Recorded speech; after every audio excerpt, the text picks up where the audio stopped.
Hello friends, today my topic is ligament injury और knee joint pain. Friends, काफ़ी important topic है ये क्योंकि आज लिगामेंट इंजरी को लेकर लोग काफ़ी कंफ्यूज हैं। आज के टॉपिक के इम्पोर्टेंट हेडलाइंस है, क्या लिगामेंट इंजरी बिना सर्जरी के ठीक हो सकती हैं, लिगामेंट इंजरी होने से कैसे बचें और ऐसी क्या क्या सावधानियां रखें जिससे हमें कभी लिगामेंट इंजरी ना हो।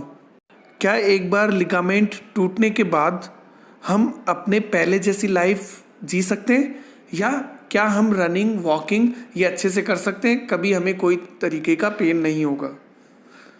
तो फ्रेंड्स, सबसे पहले मैं आपको सावधानियां भी बताऊंगा। लिगामेंट इंजर्ड हो जाए तो ऐसी कौन सी सावधानियां हैं जिसको करने के बाद हम लिगामेंट्स को सेव कर सकते हैं, ज़्यादा डैमेज होने से बचा सकते हैं। आपने मेरा लास्ट वीडियो देखा होगा, osteoarthritis of the knee joints.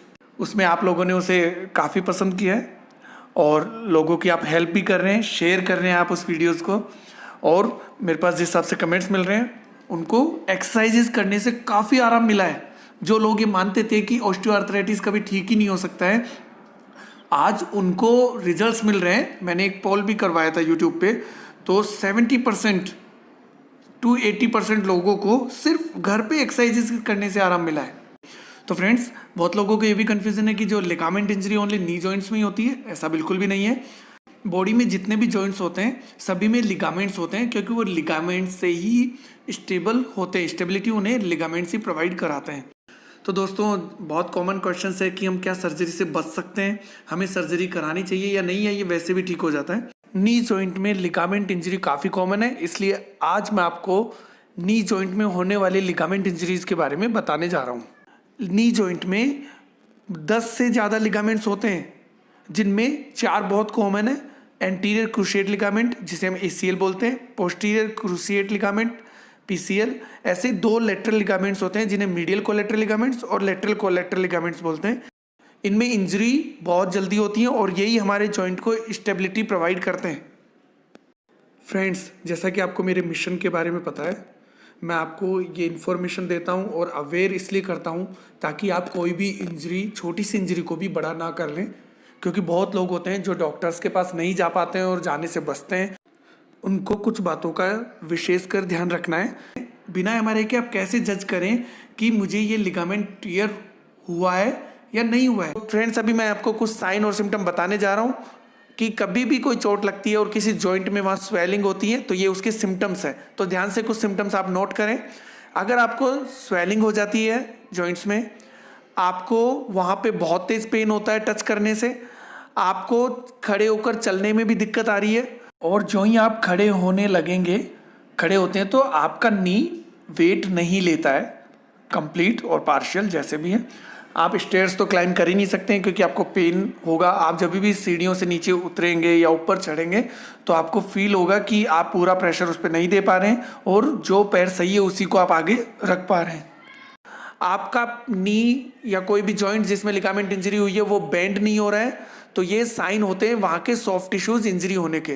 Friends, बहुत सारे सॉफ्ट टिश्यूज होते हैं एक जॉइंट्स में, लेकिन मैं पर्टिकुलर लिगामेंट की बात करूँ तो स्टार्टिंग में सबके साइन ही सेम होते हैं। हाँ, कई बार लगता है कि कहीं बोनी फ्रैक्चर तो नहीं है, तो हम लोग क्या करते हैं, आप लोग अपने लेवल पे एक एक्सरे कराते हैं, वहाँ देखते हैं कि बोन में कोई फ्रैक्चर नहीं आया है, तो आप वापस लापरवाही के मोड में आ जाते हैं। लेकिन ऐसा बिल्कुल नहीं करना है। बोन का हील होना ज़्यादा ईजी है लिगामेंट के हील होने से। लिगामेंट ट्रीट कंप्लीट होता है लेकिन वो टाइम लेता है, तो इसलिए इसके पूरे ट्रीटमेंट के दौरान लापरवाही बिल्कुल भी ना करें। सब प्रॉब्लम आपको कई दिनों तक बनी हुई है, 7 दिन से ज़्यादा तक है, तो आप समझ जाइए कि आपको कोई ना कोई सॉफ्ट टिश्यूज इंजरी है, आपको इसमें एडवाइस लेनी होगी। अब आप चाहें तो फर्स्ट इसमें फिजियोथेरेपिस्ट के पास आके मिलें, जिससे क्या होगा कि कुछ फिजिकल एग्जामिनेशंस होते हैं, उनसे भी हम जज करके बिना MRI के ही 80% तक ये बता सकते हैं कि ये लिगामेंट इंजरी है या नहीं है। उसमें कई तरीके की ग्रेडिंग होती हैं। तो फ्रेंड्स, कभी भी अगर ACL टीयर आपको आ गया है तो उससे आप परेशान मत होइए। ओनली ACL टीयर होने का मतलब ये बिल्कुल नहीं है कि आपको सर्जरी पे जाना होगा। अगर ये ग्रेडिंग होता है इसमें, अगर ग्रेड 1 टीयर है, सेकंड है या ग्रेड 3 टीयर है। ग्रेड 3 टीयर में कंप्लीट रप्चर हो जाता है लिगामेंट्स का। तो फ्रेंड्स, इसमें पोस्ट ऑपरेटिव फिजियोथेरेपी बहुत ही नेसेसरी है आप लोगों के लिए, कंप्लीट स्ट्रेंथ गेन करने के लिए।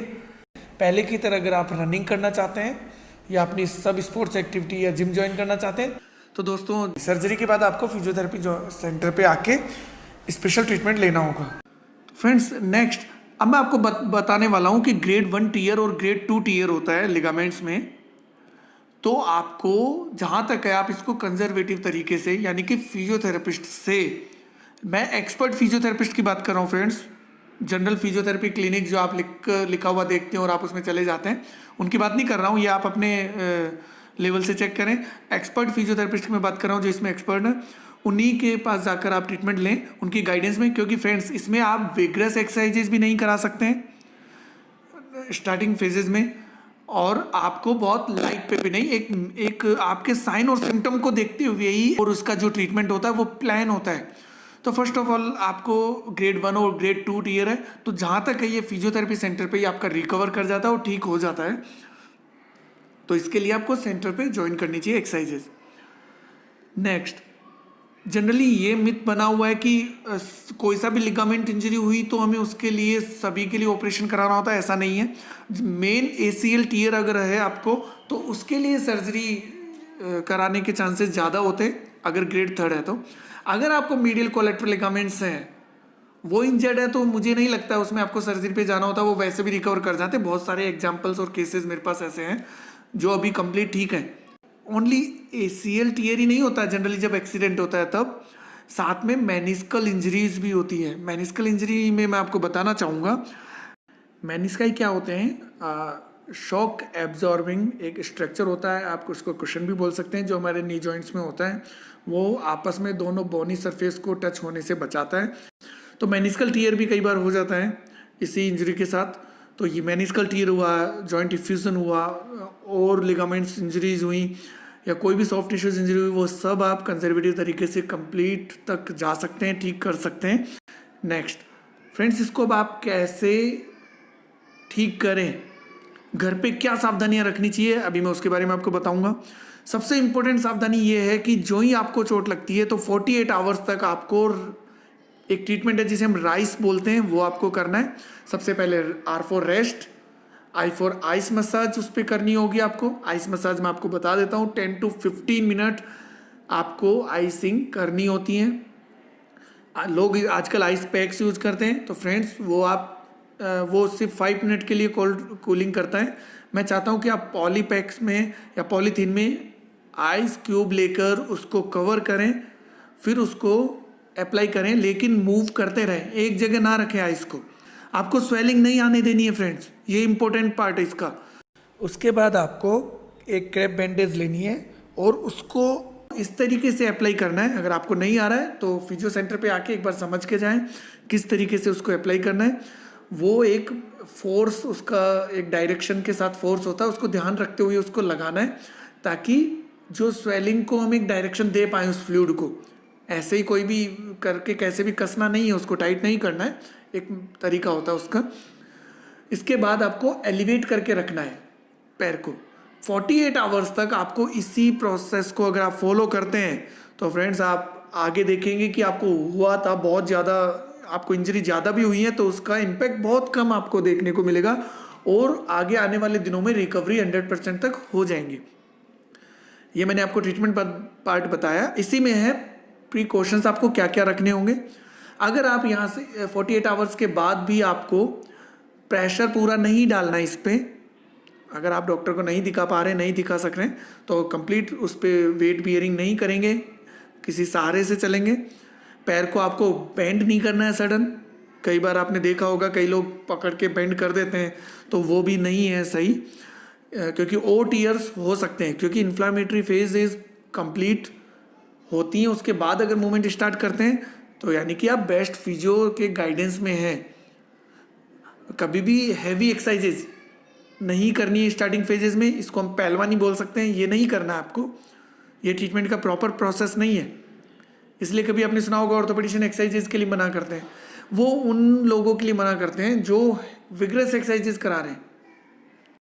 फ्रेंड्स, इम्पोर्टेंट प्रिकॉशंस ये आपको रखना है कि आपके नी में ट्विस्टिंग मूवमेंट नहीं होना चाहिए, यानी कि जब आप खड़े हैं और आपको सडन टर्न करना है तो आप पूरी बॉडी को ही टर्न करेंगे, आप अपनी अपर बॉडी को टर्न नहीं करेंगे, उससे क्या होगा कि वहाँ ट्विस्ट जनरेट होगा और जो लिगामेंट्स अभी बचे हुए हैं या जो सेफ मोड में थे वो भी ब्रेक हो सकते हैं। ग्रेड 2 थे तो ग्रेड 3 पे जा सकते हैं। कुछ फंक्शनल हिंज नी सपोर्ट्स होते हैं या इमोबिलाइजर्स होते हैं, वो आपको पहनने चाहिए, वो भी अपने फिजियोस की एडवाइस से ही पहनना चाहिए। आपको रनिंग, कई लोग इसी को कि नहीं मेरे को कोई प्रॉब्लम नहीं है तो मैं ज़्यादा चलूँगा तो ठीक हो जाएगा, नहीं, उस समय आपको वॉक स्टॉप कर देनी चाहिए। इसी तरीके से आपको जिम में जाके कोई एक्सरसाइजेज नहीं करनी है, उसको भी स्टॉप कर देना है क्योंकि इंजरी बढ़ सकती है।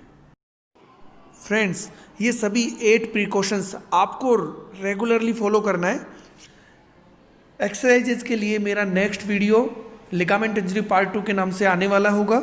उसमें आपको मैं एक्सरसाइजेज बताऊंगा जनरलाइज एंड स्पेशल एक्सरसाइजेज के लिए आपको मुझसे कंसल्ट करना होगा, फिर मैं कंप्लीट असेसमेंट करूंगा, एग्जामिनेशंस करूंगा, उसके बाद आपके लिए ट्रीटमेंट प्लान डिसाइड होगा। तो फ्रेंड्स, इस तरीके से हम आगे का प्रोसेस फॉलो करेंगे। Thank you for watching and take care.